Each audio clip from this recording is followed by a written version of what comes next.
نحمده ونصلي ونسلم على رسوله الكريم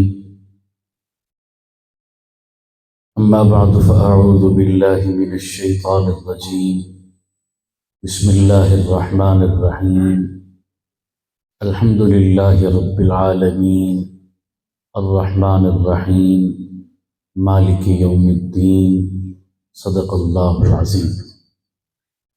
محبت و عقیدت سے درود پاک پڑھ۔ اللہم صلی علی سیدنا و مولانا محمد وعلی آل سیدنا و مولانا محمد و اصحاب سیدنا و مولانا محمد وبارک وسلم ثم صلی علیہ۔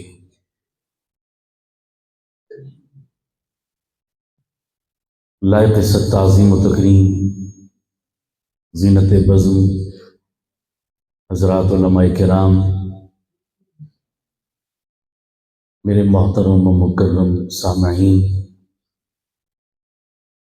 اور میزبان محترم،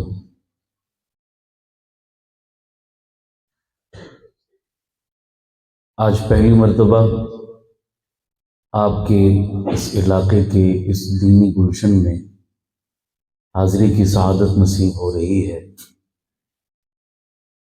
یہ مجلس در حقیقت ان خوش نصیب بچوں کے اعزاز میں منعقد کی گئی ہے جنہوں نے اس ادارے میں الحم سے والناس تک اللہ کی لا ریب کتاب اپنے سینوں میں محفوظ کی ہے۔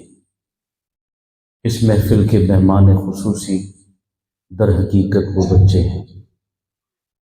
میری دعا ہے اللہ رب العزت ان بچوں کا پڑھنا، ان کے اساتذہ کی محنت، منتظمین کا انتظام اور آپ تمام احباب کا تعاون اپنی بارگاہ میں قبول فرمائے، اور ہم سب کو بھی اپنی اولادوں کو یہ اعزاز اور یہ دولت دینے کی توفیق عطا فرمائے۔ وقت بھی کافی بیت چکا ہے اور میری صحت بھی زیادہ لمبی گفتگو کی متحمل نہیں ہے، بیمار رہتا ہوں، میرے لیے بھی دعا کی درخواست ہے۔ میں کوشش کروں گا اپنی بات مختصر لفظوں میں آپ کے گوش گزار کروں۔ میں کوئی روایتی خطیب نہیں ہوں۔ انسان کا وقت سب سے زیادہ قیمتی ہے۔ میں اور آپ جو وقت نکال کر آئے ہیں تو میری کوشش ہوگی کہ میں اس وقت کو ضائع نہ جانے دوں، کوئی کام کی بات ہم لے کر جائیں۔ تو میں نظریاتی گفتگو کرنے کا عادی ہوں، کوشش کروں گا اپنی گفتگو میں کچھ نظریاتی باتیں بھی آپ کے سامنے رکھ سکوں۔ میں نے قرآن مجید کی سب سے پہلی سورت جسے سورۃ الفاتحہ کہتے ہیں، اس کی ابتدائی 2-3 آیات تلاوت کی ہیں۔ سورۃ الفاتحہ کے قرآن مجید میں کئی نام ہیں۔ ایک نام سورۃ الفاتحہ کا ام الکتاب بھی ہے۔ امن کا معنی ماں بھی آتا ہے اور امن کا معنی اصل اور بنیاد بھی آتا ہے۔ امہ صدیقہ قرآن میں آیا ہے، یہاں پر امن کا معنی ماں ہے۔ ام القریٰ بیت اللہ اور مکہ کو کہا گیا، یہاں پر امن کا معنی اصل، اساس اور بنیاد ہے۔ ام الکتاب کا معنی بھی اصل اور بنیاد ہے۔ سورۃ الفاتحہ قرآن مجید کی اصل اور بنیاد ہے، نچوڑ اور خلاصہ ہے۔ کوئی بھی کتاب آپ بازار سے خریدتے ہیں، اس کا ایکو بند کر سادہ کرتے ہیں۔ کوئی بھی کتاب آپ بازار سے خریدتے ہیں، اس کا پہلا پیج کھولتے ہیں، اس کے پہلے صفحے پر اس کا مقدمہ، دیباچہ، افتتاحیہ لکھا ہوتا ہے۔ اس مقدمے کے اندر اس کتاب کا تعارف موجود ہوتا ہے۔ آپ یہ جاننا چاہیں کہ اس کتاب میں کیا کیا مضامین ہیں تو وہ ایک صفحے کا مقدمہ پڑھ لیں، آپ کو پوری کتاب کے مضامین کا اندازہ ہو جائے گا۔ قرآن مجید کے بارے میں آپ جاننا چاہیں کہ قرآن مجید میں اللہ نے کس قسم کے مضامین کو بیان کیا تو آپ سورۃ الفاتحہ پڑھ لیں، آپ کو پورے قرآن کا خلاصہ سمجھ میں آ جائے گا۔ تو قرآن کا نچوڑ کیا ہے؟ بولو سارے سورۃ اب آپ کو بات سمجھ آئے، پہنچے میری بات تک، پھر سر نہیں زبان ہلانی ہے آپ نے، محبت سے کیا کہنا ہے جی؟ تھوڑا اونچی آواز سے، بس اس طرح آپ میرے ساتھ بولیں گے تو میں کچھ کہہ پاؤں گا۔ تو میں نے عرض کیا سورۃ الفاتحہ قرآن مجید کا خلاصہ اور بنیاد ہے۔ اللہ رب العزت اپنے بندے سے یہ توقع رکھتے ہیں، یہ چاہتے ہیں کہ میرا بندہ نماز کی ہر رکعت میں میرے سامنے کھڑا ہو کر میرا پورا کلام، میرا پورا قرآن پڑھے۔ یہ میرے رب کی منشا ہے۔ یا اللہ ہم تو بڑے کمزور ہیں، رمضان کا مہینہ آتا ہے تو ہم 28-29 راتوں میں زور لگا کر مر کے ایک قرآن ختم کرتے ہیں، بھلا ہر رکعت میں تیرا پورا قرآن کون پڑھ سکتا ہے؟ اللہ رب العزت فرماتے ہیں میرے بندوں مجھے اندازہ ہے تمہاری کمزوری کا، تم ایسا کر لیا کرو، نماز کی ہر رکعت میں سورۃ الفاتحہ پڑھ لیا کرو، میں پورا قرآن پڑھنے کا ثواب عطا کروں۔ کیونکہ فاتحہ قرآن کا کیا ہے بھائیو؟ خلاصہ ہے۔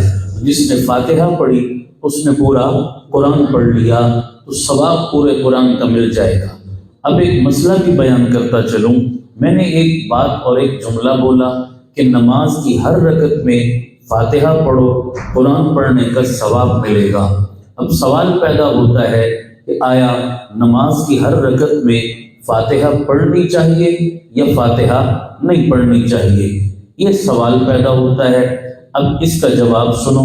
ایک بندہ مجھے ملا، مجھے کہنے لگا کہ جی میں بھی پہلے مسئلہ بیان کر دوں۔ مسئلہ یہ ہے کہ جب امام کے پیچھے کھڑے ہو مقتدی بن کر، پھر خاموش کھڑے ہو، پھر کچھ بھی پڑھنا نہیں ہے، نہ فاتحہ پڑھنی ہے نہ سورت پڑھنی ہے۔ جب اکیلے کھڑے ہو اپنی نماز پڑھو، پھر فاتحہ بھی پڑھنی ہے، سورت بھی پڑھنی ہے۔ مسئلہ یہ ہے، ایک بندہ مجھے ملا، مجھے کہنے لگا پہلے میں بھی اسی مسئلے پر عمل کرتا تھا، یعنی امام کے پیچھے چپ کھڑا رہتا، اکیلے پڑھتا تو پھر فاتحہ پڑھتا تھا، لیکن پھر میں نے ایک مولانا صاحب کی تقریر سنی، انہوں نے ایک زبردست قسم کی دلیل دی، وہ دلیل میرے دل کو لگی۔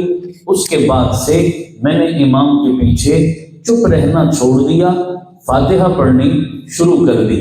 میں نے کہا وہ کیا دلیل تھی؟ کہنے لگا کہ وہ مولانا صاحب کہہ رہے تھے کہ دیکھو برے سے برا، گناہگار سے گناہگار بندہ جب باہر ہوتا ہے تو اللہ اس کو یاد نہیں ہوتا، وہ اللہ کو یاد نہیں کرتا، لیکن وہ برا بندہ بھی جب مسجد میں آتا ہے تو کس کو یاد کرنے آتا ہے؟ مجھے بولو بھائی، وہ کس سے مانگنے آتا ہے؟ اللہ سے۔ تو جب مسجد میں آیا، اللہ کہتے ہیں میرے بندے اب میرے در پہ آیا ہے، مجھ سے جو مانگے گا میں عطا کروں گا۔ یہ سورۃ الفاتحہ بھی کیا ہے؟ ایک دعا ہے نا، اہدنا الصراط المستقیم صراط الذین انعمت علیہم۔ یہ سب ہم اللہ سے کیا مانگ رہے ہیں؟ دعا مانگ رہے ہیں۔ کوئی بھی چیز مانگی جائے تو ملتی ہے، چپ رہنے سے نہیں ملتی۔ لہذا میں مسجد میں آیا تو میں نے امام کے پیچھے جب نیت باندھی تو میں نے فاتحہ پڑھی۔ فاتحہ پڑھنے سے مجھے ملے گا، چپ رہنے سے تو کسی کو کچھ بھی نہیں ملتا۔ اس لیے میں نے اس بات پر عمل کیا کہ بھئی برے سے برا بندہ باہر اللہ سے مانگے نہ مانگے، کم از کم مسجد میں آ کر تو ضرور مانگتا ہے۔ لیکن تم میں سے بعض لوگ ایسے ہیں جو اتنے محروم ہیں کہ باہر بھی اللہ سے نہیں مانگتے، مسجد میں آ کر ہاتھ باندھ کر بھی چپ کھڑے رہتے ہیں، اللہ سے نہیں مانگتے، تو ملتا چپ رہنے والے کو نہیں، ملتا مانگنے والے کو ہے۔ لہذا اس دن کے بعد سے میں نے چپ رہنا چھوڑ دیا، امام کے پیچھے فاتحہ پڑھنی کیا کر دی، شروع کر دی۔ میں نے کہا بابا آپ کو غلط فہمی ہوئی ہے، مانگتے ہم بھی ہیں، ہم چپ نہیں رہتے، آپ کو کسی نے غلط کہہ دیا۔ کہنے لگا جی کب مانگا؟ ہم تو دیکھتے ہیں آپ سارے حنفی جو فقہ حنفی کے فالوور ہیں، امام ابو حنیفہ کو فالو کرتے ہیں، ان میں سے تو کوئی بندہ امام کے پیچھے نہیں پڑتا، چپ کھڑا رہتا ہے، آپ کیسے مانگتے ہیں؟ میں نے کہا ہم ادب سے مانگتے ہیں، آپ بے ادبی سے مانگتے ہیں۔ کہنے لگے وہ کس طرح؟ میں نے کہا مثال کے طور پر آپ کے علاقے کا یا ہری پور شہر کا کوئی مسئلہ تھا، بجلی کا، پانی کا، گیس کا، پورا علاقہ پریشان تھا، مقامی نمائندوں کو ہم نے بتایا، کسی نے توجہ نہ دی، ہمارا مسئلہ حل نہ ہو سکا، کسی سیانے بندے نے مشورہ دیا، اس نے کہا بابا 1 گھنٹہ لگتا ہے اسلام آباد تک، آپ ڈائریکٹ اسلام آباد چلے جاؤ، وزیر اعظم کا دفتر ہے، پرائم منسٹر ہاؤس ہے، وزیر اعظم کے دفتر میں جاؤ، 100 بندے اکٹھے پیش ہو جاؤ، اپنا مسئلہ رکھ دو، ڈائریکٹ وہاں سے کیا ہو جائے گا، مسئلہ حل ہو جائے گا، تمہیں ہر جگہ محنت کرنے کی ضرورت نہیں پڑے گی، ڈائریکٹ وہاں چلے جاؤ۔ آپ نے کہا جی مشورہ بڑا اچھا ہے، علاقے کے 100 بندے اکٹھے ہوئے اور سارے وزیر اعظم کے دفتر میں چلے گئے۔ اب بتاؤ اصول کیا ہے؟ دنیا میں جتنا بڑا دربار ہوتا ہے اتنے زیادہ اس کے ادب آداب اور پروٹوکول کے تقاضے ہوتے ہیں۔ اب ہمارے ملک کا بڑا عہدہ وزیر اعظم کا، تو اس کا دفتر اور اس کے وزیر اعظم ہاؤس کا پروٹوکول اتنا زیادہ، اس کے آداب کے تقاضے اتنے زیادہ۔ جب ہم بڑی شخصیت کے دفتر میں جائیں گے تو کیا 100 کے 100 بندے اپنی اپنی میں شروع کر دیں گے؟ سارے بولو بھائی، اپنی اپنی بات کریں گے؟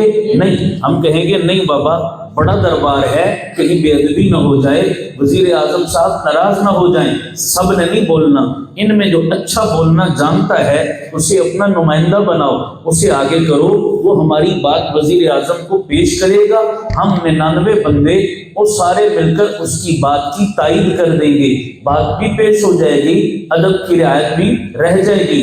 اگر 100 بندے اکٹھے نہ جائیں، علیحدہ علیحدہ وزیر اعظم کے دربار میں جائیں، تو بتاؤ اب ہر بندے کو اپنی بات کرنے کا حق ہے یا نہیں ہے؟ اب الگ الگ گئے ہیں، اب ہر بندہ اپنی بات کر سکتا ہے، کوئی ایسا مسئلہ نہیں۔ میں نے کہا اس وقت ہم جس جگہ بیٹھے ہیں، بولو یہ کس کا دربار ہے؟ اونچی آواز سے بولو بھائی، اللہ کی ذات سب سے بڑی ذات، تو اس کا دربار سب سے بڑا دربار، اس سے بڑی ذات کوئی نہیں، اس سے بڑا دربار کوئی نہیں۔ جتنی بڑی ذات ہوتی ہے اتنا دربار کے پروٹوکول اور آداب بھی ہوتے ہیں۔ اللہ کے دربار کا ادب بھی یہی، اگر وزیر اعظم کے دربار کا اتنا ادب تو پھر اللہ کے دربار کا ادب۔ اللہ کہتا ہے میرے بندو آؤ مجھ سے مانگنے کے لیے، میں تمہاری درخواست قبول کروں گا۔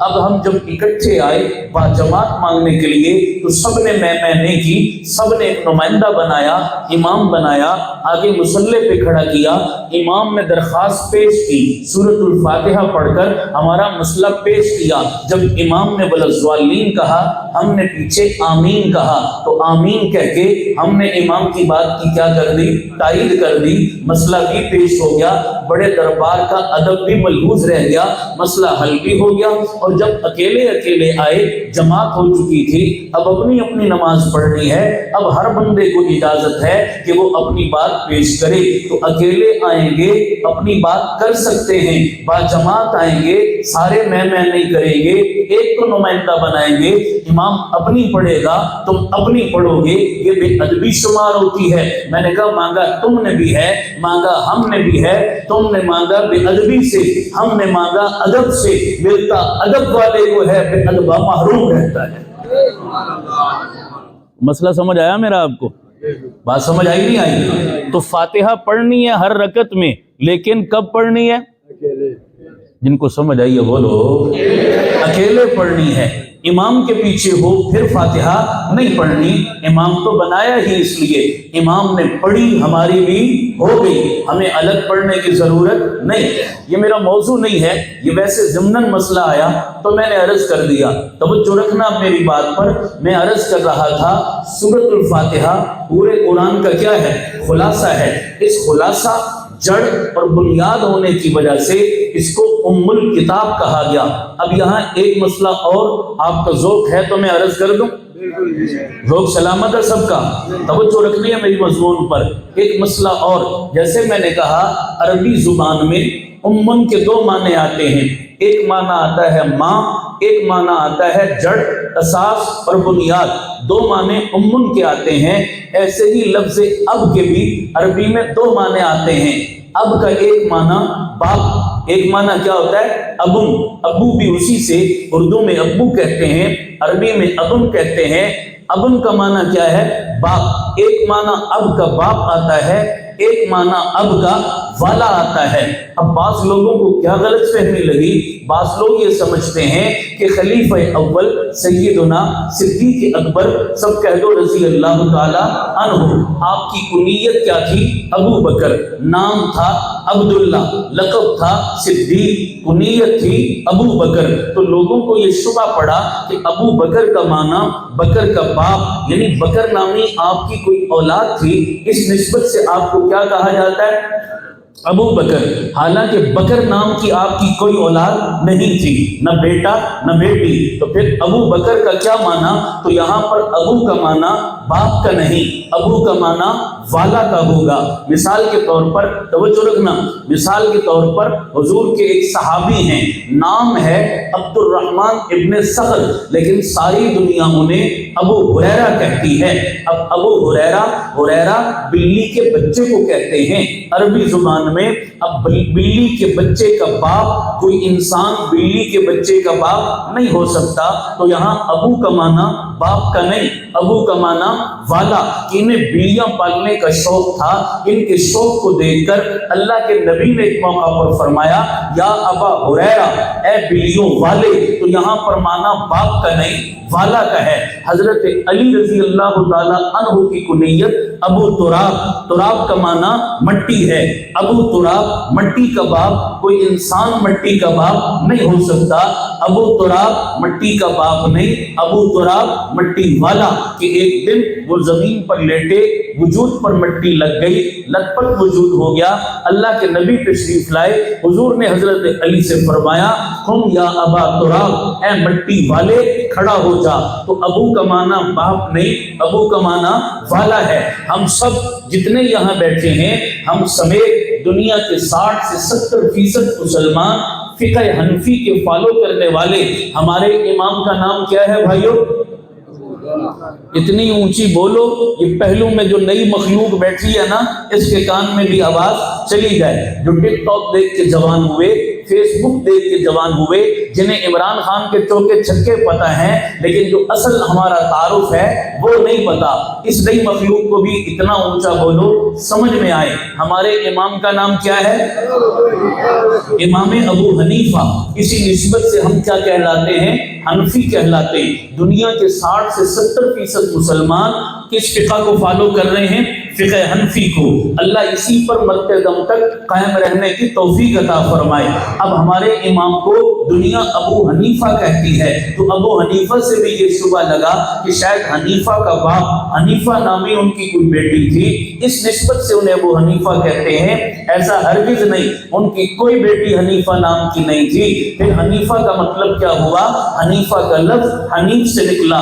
حنیف کا معنی صاف ستھرا، سچا سچا، متھرا، ملاوٹ سے پاک چیز کو عربی زبان میں حنیف کہتے ہیں۔ ابو حنیفہ کا معنی حنیفہ کا باپ نہیں، ابو حنیفہ کا معنی پیغمبر کی شریعت کو ملاوٹ سے پاک کرنے والا۔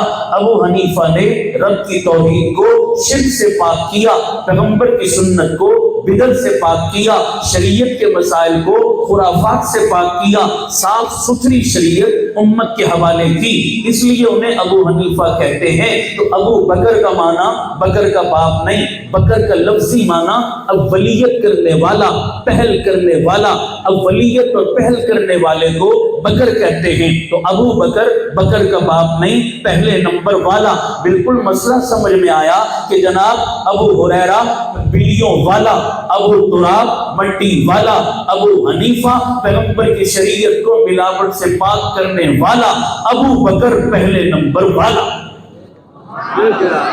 بات سمجھ آئی ہے نہیں آئی؟ ابو بکر کا معنی کیا ہوا بھائیو؟ ذرا بول دو، اونچی بول دو، پہل کرنے والا۔ اب ذرا میرے ساتھ بولیے گا آپ سارے جن کا عقیدہ اور ایمان ہے پیغمبر کا کلمہ پڑھنے میں، سب بولو نا ذرا، پیغمبر کا کلمہ پڑھنے میں، ایمان لانے میں، قربانی دینے میں، ہجرت کرنے میں، بیٹی کا رشتہ دینے میں، جان مال سب کچھ نچھاور کرنے میں، غار میں، مزار میں، قبر میں، کل قیامت میں، کل جنت میں جانے میں ابو بکر کا نمبر پہلا ہے، پہلا تھا، پہلا ہے، پہلا رہے گا۔ ابو بکر کی جگہ کوئی دوسرا نہیں لے سکتا، بولو کوئی دوسرا۔ ایک اللہ تعالیٰ عالم الغیب ہے، بولو اللہ کیا ہے؟ نکتہ سمجھنا ذرا، اللہ عالم الغیب ہے، اللہ کو پتا تھا قیامت کی صبح تک جن فتنوں نے اٹھنا ہے اللہ نے ان سوراخوں کو بھی کیا کیا؟ بند کیا۔ اب میں اس مضمون کی طرف نہیں جاؤں گا، اشارہ کروں گا، سمجھنا بات کو۔ عقیدہ کیا ہے؟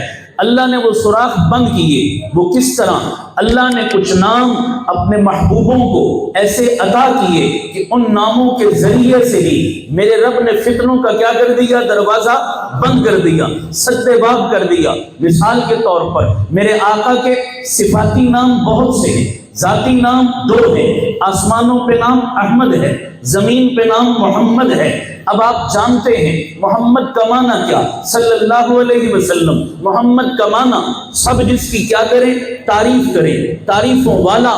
تعریف کیا گیا اپنے بھی، بیگانے بھی، قریب کے بھی، دور کے بھی، فرشی بھی، عرشی بھی، جنات بھی، انسان بھی، حشرات بھی، کائنات بھی، کائنات کا رب بھی، سارا جگ بھی، جگ کا رب بھی، ساری دنیا جس کی تعریف کرے اسے کیا کہتے ہیں؟ محمد کہتے ہیں۔ توجہ رکھنا، جب بھی زبان سے میں اور آپ لفظ محمد ادا کریں گے گویا اپنے نبی کی کیا کر رہے ہیں؟ تعریف کر رہے ہیں، توصیف کر رہے ہیں۔ ایک بندہ تھا، کافر تھا، بے ایمان تھا، منکر تھا، باغی تھا، نہ ماننے والا تھا، وہ کھڑا ہوا مجھے کہنے لگا میں نہیں مانتا، میں نہیں مانتا، میں نہیں مانتا۔ میں نے کہا کیا نہیں مانتا؟ کہنے لگا تعریف نہیں مانتا۔ میں نے کہا کس کی؟ کہنے لگا محمد کی۔ میں نے کہا وہ تو ہو گئی۔ نہیں سمجھ آئی آپ کو؟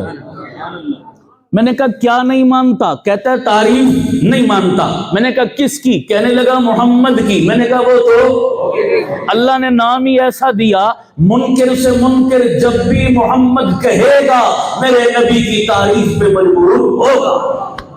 نام ہی ایسا دیا۔ اس کا ایک چھوٹا بھائی اور کھڑا ہو گیا، وہ بھی مجھے کہنے لگا میں بھی نہیں مانتا، نہیں مانتا، نہیں مانتا۔ میں نے کہا کیا نہیں مانتا؟ کہنے لگا پہلا نہیں مانتا۔ میں نے کہا کس کو؟ کہنے لگا ابو بکر کو۔ میں نے کہا وہ تو ہو گیا۔ منکر سے منکر بندہ بھی جب بھی زبان سے ابو بکر کہے گا اس کے پہلے نمبر کا اقرار کرے گا۔ تو سمجھ آئی یا نہیں آئی؟ اللہ نے نام ہی ایسے دیے نا، فتنوں کے دروازے کیا کر دیے؟ بند کر دیے۔ خیر میں نے کہا ان کے جیسے 2 معنی، اب ان کے بھی کیا ہے؟ 2 معنی۔ یہ برسبیل تذکرہ، اب بات سے بات نکلے گی، پھیل جائے گی، میں نہیں جاتا ادھر، میں مضمون کی طرف آتا ہوں۔ الحمدللہ رب العالمین الرحمن الرحیم، یہ 2 آیتیں ادھار چھوڑ رہا ہوں، صرف تیسری آیت پہ گفتگو کروں گا اور اجازت لوں گا۔ سورۃ الفاتحہ کی 3 آیت، مالک یوم الدین، مالک یوم الدین۔ ویسے تو مزہ آتا پوری سورۃ الفاتحہ کو ہم بیان کرتے، لیکن وقت نہیں ہے، میں نے آج کے مضمون کو اسی آیت میں سمیٹنا اور ختم کرنا ہے۔ مالک یوم الدین، اللہ کہتا ہے میں قیامت کے دن کا کیا ہوں؟ ذرا بول دو سارے۔ اب توجہ رکھنا میرے مضمون پر، میں نے 3 چیزیں بیان کرنی ہیں، 2 اصول، تیسرا خلاصہ اور نچوڑ، آج کی مجلس کا توجہ رکھنا، مالک یوم الدین، میں قیامت کے دن کا کیا ہوں؟ مالک۔ ہم پڑھتے ہیں سنتے ہیں علماء سے، عدالتیں دو طرح کی ہیں، ایک عدالت قاضی کی، ایک عدالت مالک کی، دونوں میں کیا ہے؟ فرق ہے۔ پہلا فرق کیا ہے؟ قاضی کی عدالت میں چلے جاؤ، قاضی اصول کے مطابق فیصلہ کرنے کا پابند ہے، اپنی مرضی نہیں کر سکتا۔ مالک کی عدالت میں چلے جاؤ، مالک اپنی مرضی کر سکتا ہے، اصول کا پابند نہیں ہے۔ میں مثال دیتا ہوں، مثال کے طور پر ایک بندے نے فیکٹری لگائی، کاروبار شروع کیا، بڑا اچھا بزنس چل پڑا، اچانک اس کو فیکٹری میں نقصان ہونے لگا، گھاٹا ہونے لگا۔ اس نے فیکٹری کے مینیجر کو بلا کر پوچھا، یار بڑا اچھا بزنس تھا، یہ اچانک لاس اور نقصان ہونے لگا، چیک کرو، مجھے شک لگتا ہے میری فیکٹری کے اندر کا کوئی ملازم مجھے چونا لگا رہا ہے، مجھے نقصان پہنچا رہا ہے، چیک کرو، پکڑو۔ چنانچہ مینیجر نے چیک کرنا شروع کیا۔ ایک دن مینیجر نے فیکٹری کے ملازم کو رنگے ہاتھوں چوری کرتے پکڑ لیا، موقع کے دو گواہ بھی قائم کر لیے، چوری شدہ مال بھی برآمد کر لیا۔ اب اس کو ہتکڑی لگی، پولیس پکڑ کے تھانے میں لے گئی۔ اگلے دن اسی چور کو قاضی کی عدالت میں پیش کیا، قاضی صاحب یہ بندہ چور ہے، یہ چوری شدہ مال ہے، یہ موقع کے گواہ ہیں، تمام ایویڈنس اور ثبوت پورے تھے۔ اب اصول کے مطابق جج اور قاضی اس ملزم کو سزا دینے کا کیا تھا؟ بولو بھائیوں، پابند تھا۔ اگر قاضی سزا دے دے، ہر بندہ خوش ہوگا کہ انصاف مل گیا، لیکن اگر ایویڈنس کو کراس کر کے اس کو سزا نہ دے، باعزت بری کر دے، ہر بندہ احتجاج کرے گا کہ قاضی بک گیا، قاضی ڈر گیا، قاضی نے رشوت لے لی، ہمیں انصاف نہ دیا۔ پتہ چلا اصول کا پابند ہے، قاضی اپنی مرضی نہیں کر سکتا۔ اس کے برعکس دیکھو، فیکٹری کے مینیجر نے چور کو پکڑا، چوری شدہ مال بھی برآمد کیا، موقع کے دو گواہ بھی قائم کیے، پکڑ کے تھانے میں بند کر دیا۔ اگلے دن اسی ملزم کو عدالت کے جج کے بجائے فیکٹری کے مالک کے سامنے پیش کر دیا۔ فیکٹری کے مالک کو کہا، جناب یہ بندہ چور ہے، یہ چوری شدہ مال ہے، یہ موقع کے گواہ ہیں۔ فیکٹری کے مالک نے چور کو دیکھ کر کہا، بابا میں تجھے بڑا اچھا بندہ سمجھتا تھا، بڑا نیک اور شریف سمجھتا تھا، تجھ سے تو یہ توقع نہیں تھی کہ تو چوری کرے گا، بڑا افسوس ہوا تو نے یہ حرکت کی ہے، چل آج معاف کر رہا ہوں، آج چھوڑ رہا ہوں، آئندہ ایسی حرکت نہ کرنا، آئندہ چوری نہ کرنا، جا چلا جا۔ تمام ثبوت ہونے کے باوجود بھی فیکٹری کا مالک چاہے اپنی مرضی سے اسے معاف کر سکتا ہے، کسی بندے کو اعتراض نہیں ہے۔ توجہ رکھنا، اب اصول پتہ چلا، قاضی اصول کا پابند ہے، مرضی نہیں کر سکتا، مالک اصول کا پابند نہیں ہے، مرضی کر سکتا ہے۔ اس اصول کو ذہن میں رکھ کر دیکھو، اللہ کہتا ہے مالک یوم الدین، او میرے بندو، او میرے نبی کے امتیوں، او میرا کلمہ پڑھنے والوں، آؤ میں رب اعلان کر رہا ہوں، قیامت میں جب میری عدالت میں آؤ نا تو مجھے عدالت کا قاضی سمجھ کر نہ آنا، مجھے عدالت کا مالک سمجھ کر آنا۔ قاضی اصول کا پابند ہوتا ہے، مالک اصول کا پابند نہیں ہوتا۔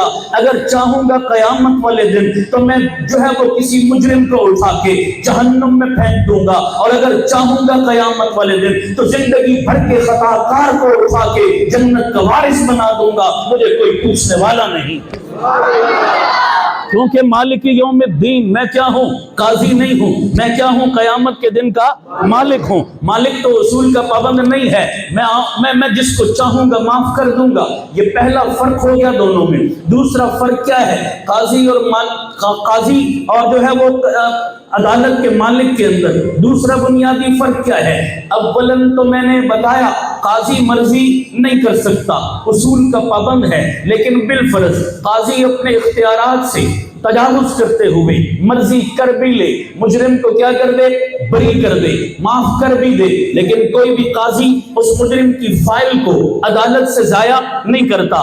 عدالت کے ریکارڈ میں مجرم کی فائل ہمیشہ کیا رہتی ہے؟ محفوظ۔ تھانے کے ریکارڈ میں وہ فائل کیا رہتی ہے؟ محفوظ۔ بھلے سے مجرم بری ہو جائے، فائل کبھی بھی ضائع نہیں ہوتی۔ اس سابقہ فائل کی بنیاد پر وہ مجرم زندگی کی کسی نہ کسی موڑ پر پھر کہیں نہ کہیں پھنس جاتا ہے، دھر لیا جاتا ہے۔ مثال کے طور پر ایک بندے کے محلے میں چوری ہو گئی، چور لاکھوں کا مال لوٹ کر لے گئے، اب چور کا اتا پتہ نہیں چلتا، تھانے کے SHO پہ دباؤ آیا، جناب چور پکڑو، جہاں سے بھی ہے مال برآمد کرو۔ جب پولیس والوں پر دباؤ آتا ہے تو پولیس والے اور ایجنسیوں والے کوئی عالم الغیب تو نہیں ہوتے، مارتے ہیں تکے، لگ گیا تیر نہ لگا تکا، اپنی قیاس آرائیاں کرتے ہیں۔ تو پولیس والوں کو جو مجرم کا سراغ نہ ملے تو سب سے پہلے پولیس والے کیا کرتے ہیں؟ وہ جی پرانا کھاتا کٹو، پرانی فائلیں نکالو، اشتہاری چیک کرو، انہیں اشتہاریوں میں کوئی نہ کوئی مجرم پکڑا جائے گا۔ اب جب پرانا رجسٹر نکالتے ہیں تو مجرم پکڑا جاتا ہے جناب۔ ہاں جی توجہ رکھنا جناب، یہ جی چوری ہوئی، چور جو ہے وہ پتہ نہیں چل رہا، یہ بندہ ہے جس کا جناب ریکارڈ جو ہے وہ تھانے میں خراب تھا، فائلیں کھولی، اس کا نام لکھا ہوا تھا، سمجھ آ رہی نہیں آ رہی؟ پکڑا گیا تھا ماضی کے اندر، یہ چور پکڑا گیا تھا، توجہ، ماضی کے اندر یہ چور پکڑا گیا، قاضی نے کسی بھی وجہ سے اس کو کیا کر دیا؟ بولو بھائی، بری کر دیا۔ بری ہو کر گھر آیا، ایک دن وہی چور گھر کی چارپائی پر لیٹا ہوا تھا، محلے کی مسجد سے اذان کی آواز سنی، اس نے دل میں سوچا یار ساری زندگی بغاوت پہ گزار بیٹھا، کبھی مالک کو سجدے کی توفیق نہ مل سکی، چلو آج لیٹا ہوں، چلتے ہیں اپنے مالک کو سجدہ کرتے ہیں۔ چور کے دل میں ایمان کی چنگاری دبی ضرور تھی پر بجھی نہیں تھی، احساس ندامت اور شرمندگی ابھرا، چور چارپائی سے اٹھا، وضو کیا، مسجد میں پہنچا، امام کے پیچھے پہلی صف میں باجماعت نماز پڑھی۔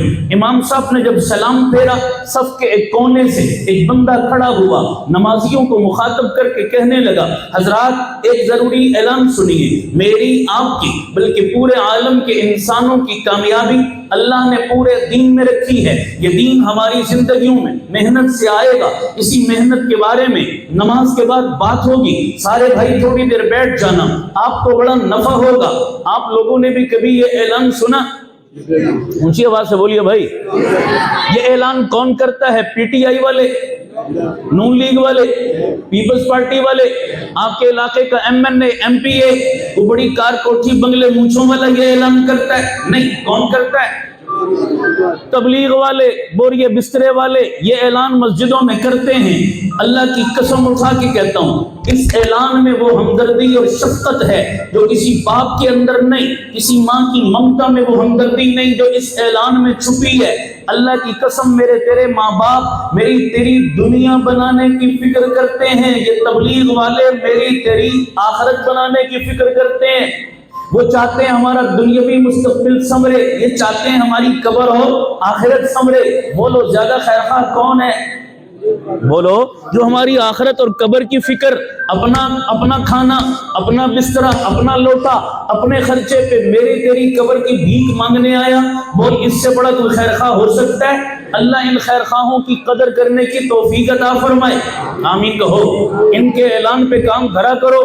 چور نے بھی یہ اعلان سنا، چور نے دل میں سوچا یار ان تبلیغی جماعت والوں کو بڑی دفعہ بوریے بسترے اٹھا کر آتے جاتے دیکھا، کبھی پاس بیٹھنے کی توفیق نہ ملی، چلو آج مسجد میں آ ہی گیا ہوں، تھوڑی دیر بیٹھ کے سنتے ہیں یہ تبلیغ والے کیا کہتے ہیں۔ وہ بیان شروع ہوا، چور بھی مجمع میں بیٹھ گیا، ایک اللہ والے نے سیدھے سادے لفظوں میں دین کی اللہ رسول کی بات کی۔ کہتے ہیں جو بات دل سے نکلتی ہے وہ دل پہ کیا کرتی ہے؟ اثر کرتی ہے۔ الفاظ تو سیدھے سادے تھے لیکن چور کے اندر ہلچل مچا گئے۔ اب اندر ہلچل مچی نہ جب چور کے دل میں احساس ندامت ابھرا، چور دل میں سوچنے لگا یا 4 روزہ زندگی تھی ساری بغاوت میں گزار بیٹھا، آج موت آ گئی، اللہ کو کیا منہ دکھاؤں گا، میرے پاس کیا ہے سوائے بغاوت کے، سوائے نافرمانی کے، میں تو زندگی بڑے گھاٹے میں گزار بیٹھا، بس بہت ہو چکی ہے، اب توبہ کرتا ہوں، کوئی پتہ نہیں کب بلاوا آ جائے، زندگی کا رخ بدلتا ہوں۔ چور نے فیصلہ کیا بیٹھے بیٹھے، اللہ ہے نا جب کسی کو ہدایت دینے پہ آ جائے، چنانچہ چور نے چوریوں سے توبہ کی، اللہ اللہ کرنے کا فیصلہ کر لیا۔ اور تبلیغی جماعت میری فیورٹ جماعت ہے۔ کیوں فیورٹ جماعت ہے؟ اس جماعت کی کئی خوبیوں میں سے ایک خوبی اس کی ترقی ترقی کا راز کیا ہے، اس کے پھیلنے کا راز کیا ہے، وہ راز آپ کو بھی بتاتا ہوں، علماء کرام کو بھی بتاتا ہوں، غور سے سننا۔ تبلیغی جماعت کی ترقی کا راز یہ ہے، بندے سامنے 5 لاکھ بیٹھے ہوں یا 5 بیٹھے ہوں تشکیل کے بغیر،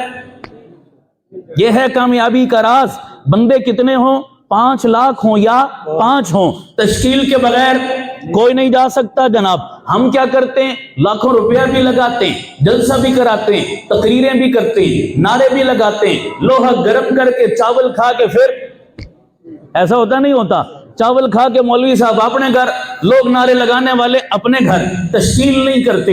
یہی ہماری محرومی ہے بابا۔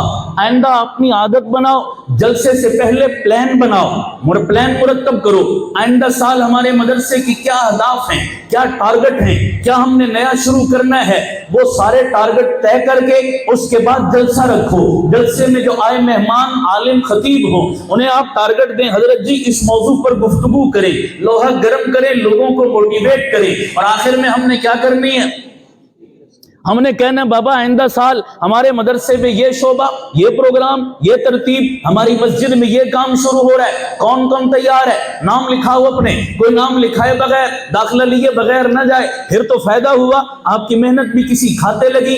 اللہ ہمیں سمجھ عطا فرمائے۔ یہ میں نے صرف اشارہ کیا ہے، آگے آپ سمجھدار ہیں، توجہ رکھنا۔ اس نے جناب بیان سنا، اندر ہلچل مچی، پھر آخر میں تبلیغ والا کاپی پینسل لے کے کھڑا ہو گیا، بابا گل سچی اور کھری ہے تو پھر بولو ساتھ دو، یا تو کہہ دو بات ٹھیک نہیں، بات ٹھیک ہے تو ساتھ دو، بولو کون کون تیار ہے۔ چور بھی کھڑا ہو گیا، کہنے لگا یارو بس میری بس ہو گئی ہے، میں چوری سے توبہ کرتا ہوں، اور مولویوں مجھے بھی 40 دن کے لیے لے جاؤ جدھر لے کے جانا ہے، میں تنگ آ چکا ہوں بغاوت والی زندگی سے، اللہ کے راستے میں آنا چاہتا ہوں۔ بوریا بسترا منگایا، 40 دن کے لیے وہ چور بھی کدھر نکل گیا، بولو بھائیو، اللہ کے راستے میں۔ اب جملے سننا اگلے ذرا قابل غور ہے۔ چور 40 دن کے لیے اللہ کے راستے میں، 40 دن مسجد میں، 40 دن اللہ والوں کی صحبت میں، 40 دن نمازیوں میں، دینداروں میں۔ بولو صحبت کا اثر ہوتا ہے نہیں ہوتا؟ تند ہم جنس با ہم جنس پرواز، کبوتر با کبوتر، باز با باز، چنگیاں دے لڑ لگیاں میری چولی وچ پھل پے، تے منگیاں دے لڑ لگیاں میرے اگلے بھی ڈل گئے۔ کوئلے والے سے دوستی کرو گے، کوئلہ نہ بھی خریدو، ہاتھ منہ کالے کر کے ضرور اٹھو گے۔ خوشبو والے سے دوستی کرو گے، خوشبو نہ بھی خریدو، دل و دماغ معطر کر کے ضرور اٹھو گے۔ صحبت کا اثر ہے، دیکھو کیسے دوست بنائے ہیں تم نے، کیسی سوسائٹی ہے تمہاری، کیسے دوست ہے تمہارے۔ دوستوں کا بڑا اثر ہوا کرتا ہے، انسان کی تربیت پر، بننے پر یا بگڑنے پر بڑا اثر ہوتا ہے۔ پہلے وقتوں میں 2-4 برے دوست ہوتے تھے، لیکن سجیدہ ماں باپ پھر بھی کہتے تھے پتر باہر نہ نکلی، ماحول ٹھیک نہیں، معاشرہ ٹھیک نہیں۔ حالانکہ پہلے وقتوں میں پتر باہر چلا بھی جاتا، کتنے یار بنا لیتا، 2 4 6 10، اس سے زیادہ تو نہیں، لیکن پھر بھی سمجھدار ماں باپ محلے میں باہر نکلنے کی اجازت کہتے ہیں پتر گھر میں کھیلنا ہے گھر میں کھیل لے، باہر محلے کا ماحول ٹھیک نہیں، باہر نہ جانا۔ حالانکہ وہ بڑا اچھا دور تھا۔ آج کے دور میں بچوں کو ہم کہتے ہیں کہ باہر نہیں جانا بیٹا، گھر کا باہر کا ماحول ٹھیک نہیں، تم نے گھر میں رہنا ہے۔ اور گھر میں ہم نے کیا بندوبست کیا، انٹرنیٹ گھر میں لگوایا، گوگل کی سہولت گھر میں دی، ٹچ موبائل گھر میں دیا، فیس بک کا اکاؤنٹ گھر میں بنایا۔ پہلے باہر 10 دوست بناتا تھا، آج دنیا جہان کے کنجر اس کے موبائل میں اکٹھے ہیں۔ تو سمجھ آ رہی نہیں آ رہی؟ کہتے جی باہر نہیں نکلنے دیتے، باہر کا ماحول ٹھیک نہیں، تو تمہارے گھر کا ماحول کون سا ٹھیک ہے بابا؟ جس گھر میں صبح شام کیبل نیٹ چلے، ٹک ٹاک اور یوٹیوب چلے، وہ ماحول ٹھیک ہے؟ باہر تو 4 کنجر ہوں گے، یہاں تو ساری دنیا کا غم تیرے انٹرنیٹ میں موجود ہے، تیرے لیپ ٹاپ اور موبائل کی سکرین پہ موجود ہے۔ بڑا حوصلہ اور جگر ہے ان والدین کا جو جوان بیٹوں اور بیٹیوں کو ٹچ موبائل کے حوالے کر دیتے، بڑا حوصلہ ہے خدا کی قسم۔ پھر وہی اولاد جب جوتے مارتی ہے، ذلیل کرتی ہے، عزت خاک میں ملاتی ہے، پھر منہ لٹکایا آتے ہیں، استاد جی ہن کوئی تویز دیو مینوں، میرا پتر باغی ہو گیا، کوئی دم درود کرو، میری بچی بات نہیں سنتی۔ اور ظالم دم درودوں سے کام نہیں چلتا، کچھ اپنے کرتوتوں پہ نظر کر، کچھ اپنی اداؤں پہ نظر کر، تو کیسی تربیت کر رہا ہے، تو کیسا ماحول دے رہا ہے۔ ماحول اچھا دو اگر اولاد کو اچھا دیکھنا چاہتے ہو۔ اگر ماحول قرآن کا، دین کا، مسجد کا، مدرسے کا، علماء کا ملے گا تو اولاد کیا بنے گی؟ بولو دیندار بنے گی نہیں بنے گی؟ اللہ ہمیں صحیح ماحول دینے کی توفیق عطا فرمائے۔ 40 دن وہ چور نیکی کے ماحول میں رہا، اس نیکی کا رنگ اس کے اوپر چڑھا، اثر ہوا ماحول کا، اثر نظر آیا کہ چور کے سر پہ پگڑی آ گئی، چہرے پہ داڑھی آ گئی، ماتھے پہ محراب کا نشان آ گیا، ہاتھ میں تسبیح آ گئی، زبان پہ اللہ اللہ کا ورد آ گیا، سوچوں کے زاویے بدل گئے، حالات کے دھارے بدل گئے، ترجیحات کا تعین بدل گیا، انقلاب آیا، تبدیلی آئی۔ کیا آئی؟ بولو کیا آئی؟ اچھا پچھلے 4-5 سال سے یہ تبدیلی والا چورن بھی، بولو نا یار، بکا نہیں بکا؟ بڑا قوم کو الو بنایا ہے اس چورن نے۔ بڑے ہو نا، ہونا آرام ہے۔ توجہ رکھنا، اب یہ میرا موضوع نہیں، کبھی ہوا تو پھر آپریشن کروں گا۔ خیر، میں اللہ کے فضل سے اس موضوع کا اسپیشلسٹ ہوں۔ آخو سبحان اللہ۔ میں آپریشن کر دینا پر تھوڑے میدے قبول بدعزمی ہو جاتی ہے نا کئیوں کو، انشاءاللہ پھر موقع ہوا تو پھر کریں گے بات۔ خیر توجہ رکھو بھائی، تبدیلی۔ اب ایک نقطہ سمجھانے لگا ہوں، سمجھو بات کو، سمجھو، دل پر لکھو۔ کتنے سادے ہو، کتنے سادے ہو۔ کسی نے بہت خوب کہا تھا، ہوئے کتنے سادہ ہیں میر، ہوئے جس کے سبب بیمار، اسی اتار کے لونڈے سے دوا لیتے ہیں۔ جس نے ملک کا کیا کیا، اسی اتار کے لونڈے سے، نہیں سمجھ آئی دوانوں سے؟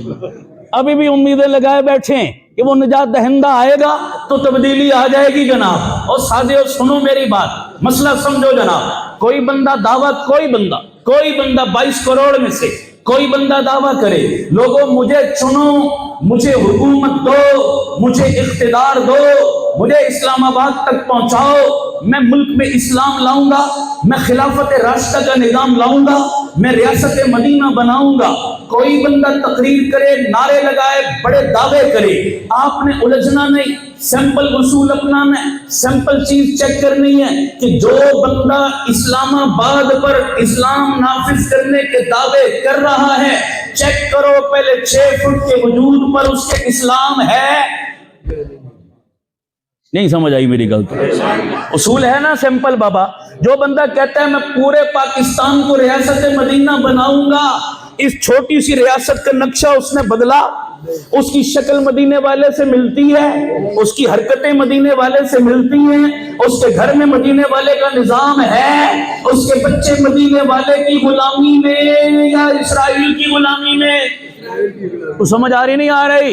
اگر تو اس کے گھرانے میں، اس کے وجود پر مدینے والے کی ادائیں نظر آتی ہیں تو مان جاؤ یہ ملک میں بھی ریاست مدینہ، بولو نا یار۔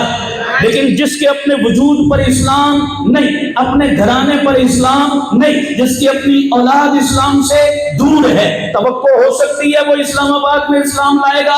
وہ چورن بیچ رہے ہیں، صرف وہ سیاسی اسٹنٹ کھیل رہے ہیں تمہارے ساتھ، کوئی حقیقت نہیں ہے۔ اللہ سمجھنے کی توفیق عطا فرمائے، آمین کہہ دو۔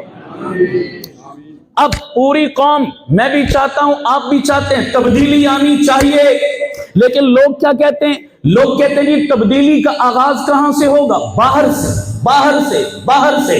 کہاں سے تبدیلی آئے؟ روڈوں پر، چوکوں میں، چوراہوں میں، بی چوک میں دھرنے دے دو، جلسے کرو، جلوس کرو، چور چور کے نعرے لگاؤ، کیچڑ اچھالو، برا بلا کہو، میڈیا ٹرائل کرو، تو کیا آ جائے گی؟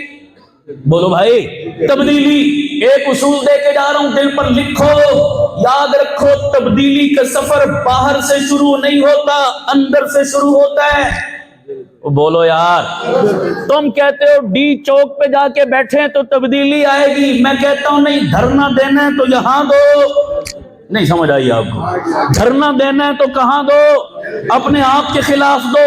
اللہ کی قسم، میں پورا پاکستان بدلنا چاہتا ہوں پر اپنے آپ کو بدلنے کے لیے تیار نہیں۔ اللہ قرآن میں کیا کہتا ہے؟ تبدیلی کا اصول، ان اللہ لا یغیر ما بقوم حتی یغیروا ما بانفسہم۔ اقبال نے بھی شاید اسی آیت کا ترجمہ کیا تھا، خدا بھی اس قوم کی حالت کو نہیں بدلتا، نہ ہو جس کو خود خیال اپنی حالت کے بدلنے کا، نہ تو بدلا نہ میں بدلا، نہ دل کی آرزو بدلی، میں کیسے اعتبار انقلاب آسمان کر لوں۔ آسمانی انقلاب یوں نہیں آتے، پہلے اپنے آپ کو بدلنا پڑتا ہے۔ تبدیلی کس سے آئے گی؟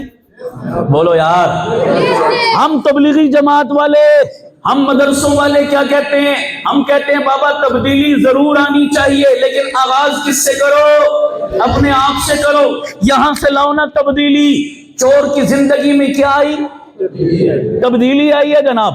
40 دن جماعت کے ساتھ اللہ والوں کے ماحول میں رہا، اندر بدلا نہ تو ظاہر پر اثر بھی نظر آیا۔ ہاں جناب، مدینے والے کا نظام نظر آیا، سر پہ پگڑی، چہرے پہ داڑھی، ہاتھ میں تسبیح، زبان پہ اللہ اللہ کا ورد، آنکھوں میں حیا، یہ ہے تبدیلی جناب۔ ایسا بندہ پھر ملک میں بھی کیا لاتا ہے؟ بولو نا یار۔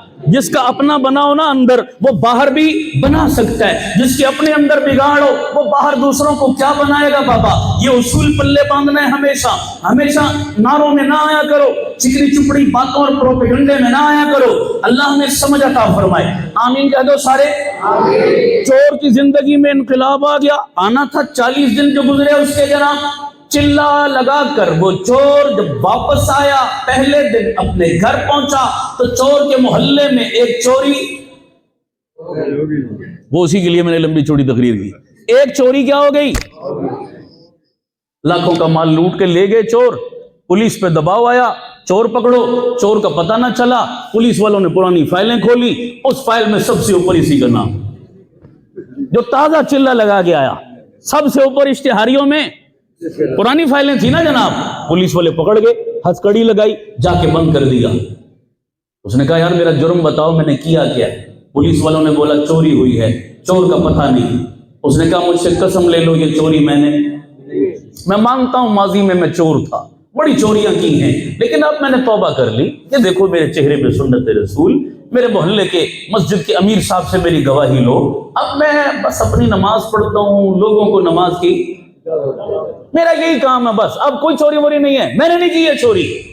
ایسا چو کہنے لگا مجھے بھی پتا ہے یہ چوری تو نے نہیں کی، پر میں کیا کروں، یہ فائل جو بول رہی ہے۔ آخری حال یہی ہے پولیس والوں کے پاس، بھئی یا تے 10 چور کیڑے تے یا تو من کے چوری۔ آخری حال یہی ہے نا پولیس والوں کا، یا تو مان یہ تو نے کی ہے، یا پھر بندہ دے ہمیں، بس ہمیں نہیں پتا۔ آخری حال اس مثال سے پتا چلا دنیا کے جج، دنیا کے قاضی کسی ملزم کو باعزت بری کر بھی دیں، فائل کو محفوظ رکھتے، اس فائل کی بنیاد پر بندہ پھر کہیں نہ کہیں پھنس جاتا ہے۔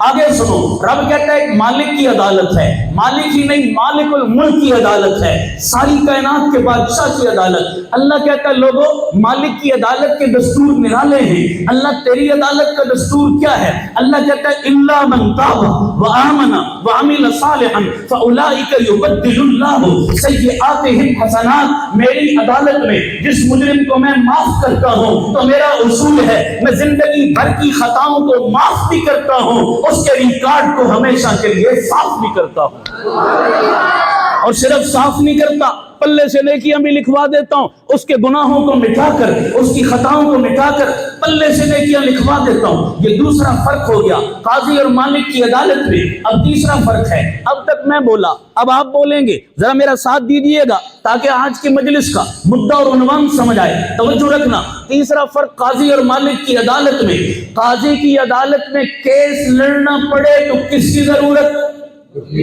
ذرا بولنا اب سب نے، کس کی ضرورت؟ اللہ نہ کرے کسی بندے نے قتل کر دیا، کون سا کیس بنا جی؟ 302۔